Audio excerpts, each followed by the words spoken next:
महानवमी के दिन मोदी सरकार ने केंद्रीय कर्मचारियों को बड़ा तोहफा दिया है। आज हुई कैबिनेट की बैठक में केंद्र के कर्मचारियों का महंगाई भत्ता 3% बढ़ाने का फैसला किया गया है। केंद्रीय कर्मचारियों का बढ़ा हुआ डीए 1 जुलाई से लागू होगा। इसके अलावा रबी फसलों की एमएसपी भी बढ़ाई गई है और फसलों की खरीद के लिए करीब 85,000 करोड़ का फंड मंजूर किया गया है। हमारे सभी केंद्रीय कर्मचारियोयों को, पेंशनर्स को बधाई। आज से 1/7/2025 से डीए और डियरनेस रिलीफ 58% हो जाएगा, यानी 3% बढ़ा। बहुत ही बड़ी अच्छी बढ़ोतरी है ये, और करीब करीब 49 लाख एम्प्लॉयज़ और 69 लाख पेंशनर्स को इसका सीधा लाभ मिलेगा। 11,440 करोड़ रुपीस के आउटले के साथ आत्मनिर्भर बनना पल्सेस में ये एक नया मिशन चालू किया जा रहा है। 6 साल के इस मिशन में कई सारे नए इनिशिएटिव लिए जाएंगे। और कैबिनेट की फैसलों की डिटेल समझते हमारे साथ लक्ष्मण राय जुड़ गए हैं। बताइए लक्ष्मण जी, क्या क्या हुआ आज की कैबिनेट में? देखिए, कैबिनेट में वैसे तो करीब 7 से 8 बड़े फैसले हुए, लेकिन 4 फैसले काफ़ी महत्वपूर्ण हैं जो हमारे आप से जुड़ा हुआ है। सबसे महत्वपूर्ण फैसला केंद्र सरकार के कर्मचारियों और पेंशनधारियों के लिए है। उनके लिए महंगाई भत्ता में 3% की बढ़ोतरी की गई है। महंगाई भत्ता में 3% बढ़ोतरी का मतलब ये हुआ कि ये जो महंगाई भत्ता 55% मिलता था, अब वो 58% मिलेगा। और ये जो महंगाई भत्ता बढ़ाया गया है, ऐलान भले ही आज किया गया हो, लेकिन ये 1 जुलाई से लागू माना जाएगा। तो जुलाई, अगस्त, सितंबर, अक्टूबर, ये जो 3 महीने का एरियर है, वो भी एरियर मिलेगा केंद्र सरकार के कर्मचारियों पेंशनधारियों को अगले महीने की सैलरी में। तो जब वो दिवाली मना रहे होंगे तो उनकी सैलरी कुछ बढ़ करके मिलेगी महंगाई भत्ता के नाम पर के। दूसरी जो महत्वपूर्ण बात है वो है आपको केंद्रीय विद्यालयों को लेकर है। केंद्रीय विद्यालयों में कई लोग मिडिल क्लास होते हैं, केंद्रीय विद्यालय में अपने बच्चों को पढ़ाना चाहते हैं। केंद्रीय विद्यालय की संख्या कम होती है, मारामारी बहुत होती है। तो अब ये कहा गया है कि 57 नए केंद्रीय विद्यालय पूरे देश भर में खोले जाएंगे। ये अपने आप में काफी महत्वपूर्ण फैसला है। किसानों के लिए 2 फैसले लिए गए। एक है दाल को लेकर के। दरअसल दाल में अभी भी हम इंपोर्ट पर निर्भर करते हैं। जितने हमें दाल की खपत होती है वो करीब 22 लाख टन कम पड़ जाता है, तो वो दाल का इंपोर्ट करना पड़ता है। तो इंपोर्ट ना करना पड़े, आत्मनिर्भर बने, तो दाल के उत्पादन में आत्मनिर्भरता का मिशन शुरू करने को मंजूरी दी है कैबिनेट में, जिसमें 11,440 करोड़ रुपए सरकार खर्च करेगी अगले 6 साल में। और एक बात, एमएसपी, चूंकि अब रबी सीजन की शुरुआत होने जा रही है, तो मार्केटिंग सीजन जो 26-27 के लिए एमएसपी बढ़ाने का फैसला लिया गया है। रबी में जिसमें गेहूं होता है, चना होता है, मसूर होता है, ऐसे 7 फसलों की एमएसपी बढ़ाई गई है। उस एमएसपी बढ़ाने से सरकार का अनुमान है किसानों के पास अतिरिक्त 84,263 करोड़ रुपए आएंगे। तो ये कुछ महत्वपूर्ण फैसले कैबिनेट की बैठक में लिए गए।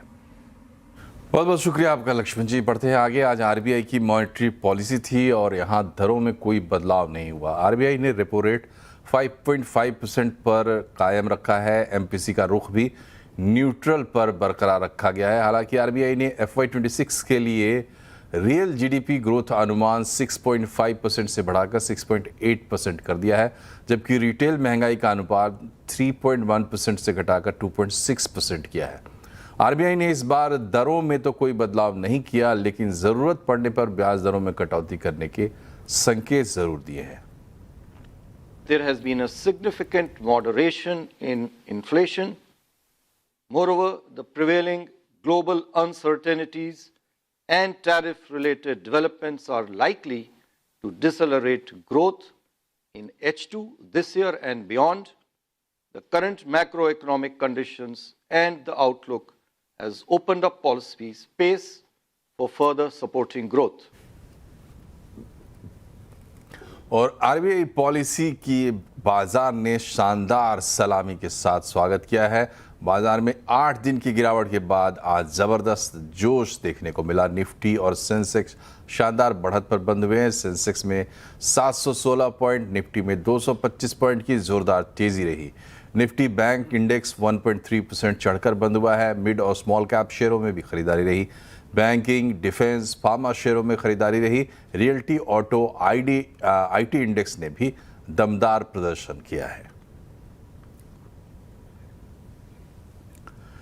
और सीएनबीसी आवाज पर फेस्टिव सीजन की धमाकेदार शुरुआत हो गई है। इस कड़ी में सबसे पहले आज हमारे साथ थे दिग्गज निवेशक रमेश दमानी। CNBC आवाज के मैनेजिंग एडिटर अनुज सिंघल के साथ खास बातचीत में रमेश दमानी ने कहा कि बाजार को लेकर डरने की जरूरत नहीं है, अभी रिस्क रिवॉर्ड अच्छा है। रमेश दमानी ने कहा कि फार्मा, रेयर अर्थ, चुनिंदा IT कंपनियों में निवेश के मौके हैं।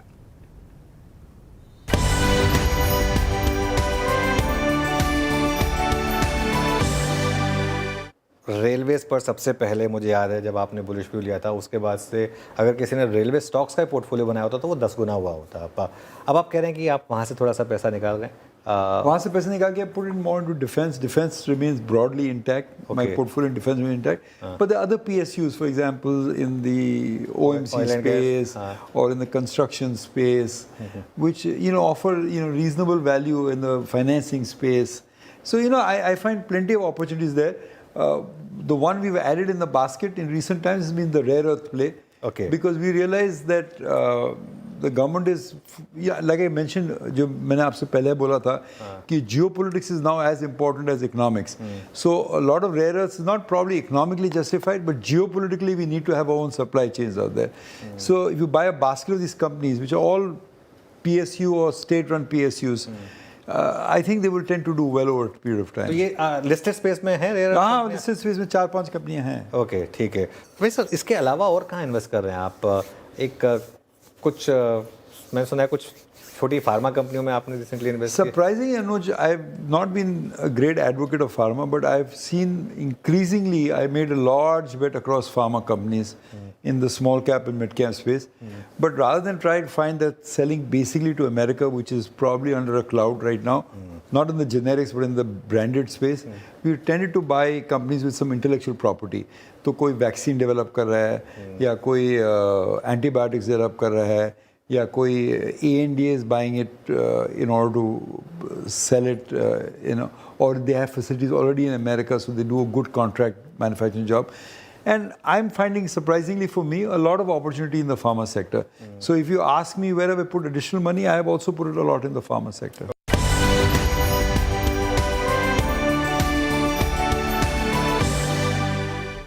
और रमेश दमानी के साथ ये पूरी बातचीत आप देख सकते हैं आज शाम 7:27 पर। आज से स्विट्जरलैंड समेत यूरोप के 4 देशों के साथ फ्री ट्रेड एग्रीमेंट लागू हो गया है। अब स्विस चॉकलेट, स्विस घड़ी समेत कई चीज़ें अपने देश में ही आपको सस्ते में मिलेंगी। इस एग्रीमेंट की क्या ख़ास बातें हैं, जानने के लिए एक बार फिर से चलते हैं लक्ष्मण रॉय के पास। बताएं लक्ष्मण जी, इस एग्रीमेंट के आम लोगों के फ़ायदे।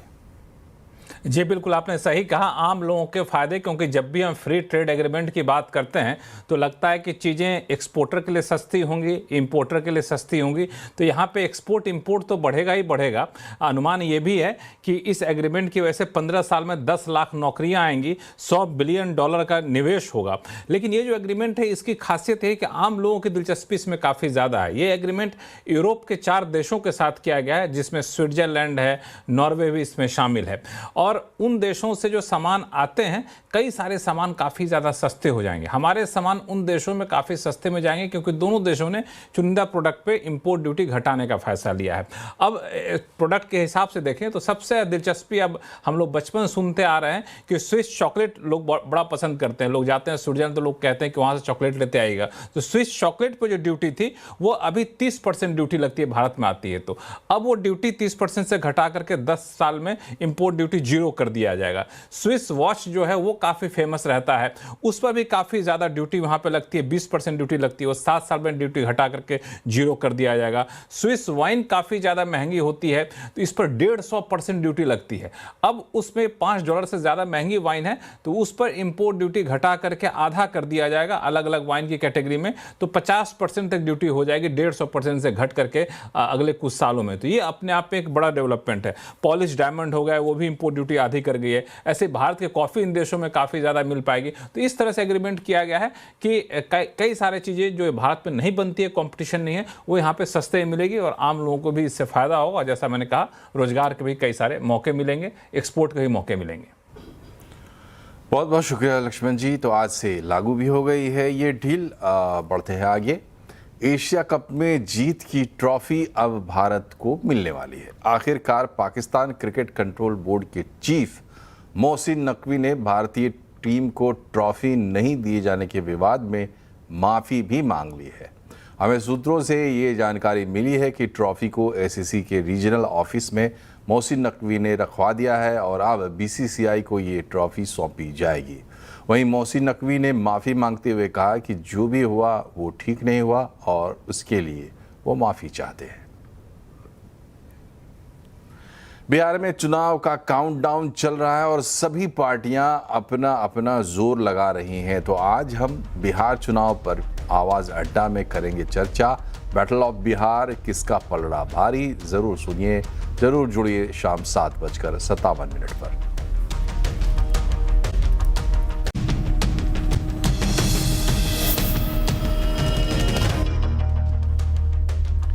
ब्रेक के बाद एक बार फिर से आपका स्वागत है आवाज समाचार में। इस विजयदशमी रावण पुतलों के लिए मशहूर दिल्ली के टैगोर गार्डन में पुतलों पर ऑपरेशन सिंदूर का असर दिख रहा है। इस बार लोगों को लंबी मूंछों वाले और ऑपरेशन सिंदूर लिखे पुतले सबसे ज़्यादा पसंद आ रहे हैं। हालांकि तेज़ बारिश से पुतलों को नुकसान भी हुआ है। इसके बावजूद पुतला बनाने वाले कारीगर एक बार फिर जोश के साथ पुतलों को सजाने और अंतिम रूप देने में जुट गए हैं। अंतिम रूप देने का काम कैसा चल रहा है, बता रही हैं दीपाली नंदा। विजयदशमी के मौके पर रावण के पुतलों का बाजार सज चुका है। इस वक्त मैं टैगोर गार्डन के इलाके में हूं और आप यहां पर देख सकते हैं, यहां न सिर्फ राजधानी दिल्ली बल्कि उत्तर प्रदेश और राजस्थान जैसी जगहों पर भी रावण के पुतले तैयार किए जाते हैं और यहां से वहां भेजे जाते हैं। इस वक्त जो आप तस्वीरें देख रहे हैं, खास तौर पर जिस तरह से कल राजधानी दिल्ली में काफी तेज बारिश हुई थी, ये पुतले बिल्कुल तैयार हो चुके थे, बिकने के लिए तैयार थे, लेकिन बारिश ने इन पर पानी फेर दिया। जो कागज था, जो लिखाई थी, वो इससे हट गई और अब दोबारा से उसे यहाँ पर तैयार किया जा रहा है। आप देख सकते हैं जो सबसे ज्यादा डिमांड में है इस वक्त पुतला वो इस तरह से है, जिसमें लिखा हुआ है ऑपरेशन सिंदूर कामयाब। इस तरह के ऑपरेशन सिंदूर कामयाब जो रावण की मूंछों पर लिखा गया है, इस तरह के स्लोगन के पुतलों की डिमांड काफी ज्यादा है। इस बार जो पुतले हैं, खास तौर पर जो लंबी लंबी मूंछों वाला रावण है, जिसका मुखौटा लंबी लंबी मूंछ के साथ हो, इस तरह के पुतले काफी ज्यादा पसंद किए जा रहे हैं। और आगे देखेंगे तो फिर मिलेंगे, इस तरह के स्लोगन वाले जो लंबी लंबी मूंछों पर जो स्लोगन लिखे हुए हैं, उस तरह के पुतले यहाँ पर ज्यादा बिकने को आ रहे हैं। चूंकि अब जो कॉस्ट है इनकी बढ़ चुकी है, क्योंकि कल बारिश हुई, जो पूरी मेहनत यहाँ पर कारीगरों की तरफ से की गई थी वो सब बारिश की वजह से धुल गई और अब एक बार फिर से दोबारा मेहनत की जा रही है। चूंकि कल विजयदशमी का त्योहार देश भर में मनाया जाएगा और यही वजह है कि कारीगरों की तरफ से कोशिश की जा रही है कि जितने पुतले उनके खराब हुए हैं उन्हें दोबारा से फिनिशिंग देकर उन्हें बेचा जा सके, ताकि उन्हें कम से कम नुकसान का सामना करना पड़े। दीपाली नंदा। और अहमदाबाद में हजारों लोगों ने अपने हाथों में दीपक प्रज्वलित करके आधी रात को माता जी की अनोखी तरीके से आराधना की है और नवरात्रि में दीपोत्सव का पर्व मनाया है। देखिए केतन जोशी की रिपोर्ट।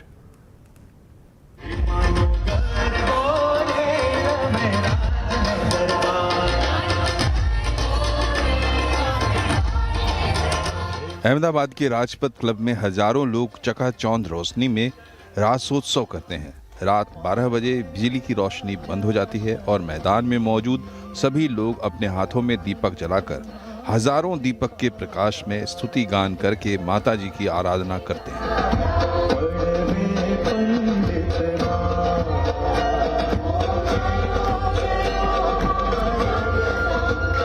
ये 5 साल पहले हमने शुरू किया था।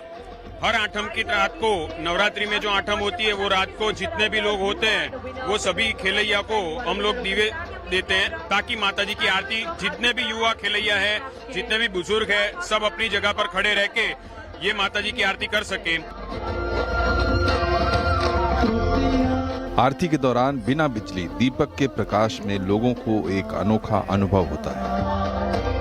इतनी अच्छी ये आरती, माता जी की आराधना करने का हमें अवसर मिला है और यहाँ पे आरती करके जैसे लगा कि माँ साक्षात हमारे सामने है। Everyone in the ground had diva in their hands and they were praying to the goddess. So it was a very new experience. बड़े शहरों में पार्टी प्लॉट में नवरात्रि के गरबे होते हैं, लेकिन इस तरह से पारंपरिक पूजा कम ही देखने को मिलती है। हजारों दीपक के सहारे की गई ये सिर्फ माताजी की आराधना ही नहीं है, लेकिन एक ऐसे उत्सव की आहट है जो कि आने वाले दिनों में हम सब के बीच चेतना का संचार करेगा, जिसको हम दीपावली कहते हैं। केतन जोशी, अहमदाबाद। तो फिलहाल इतना ही। कल विजयदशमी में आपका विजय रथ आगे बढ़े। विजयदशमी दशहरा की बहुत बहुत शुभकामनाएं। नमस्कार।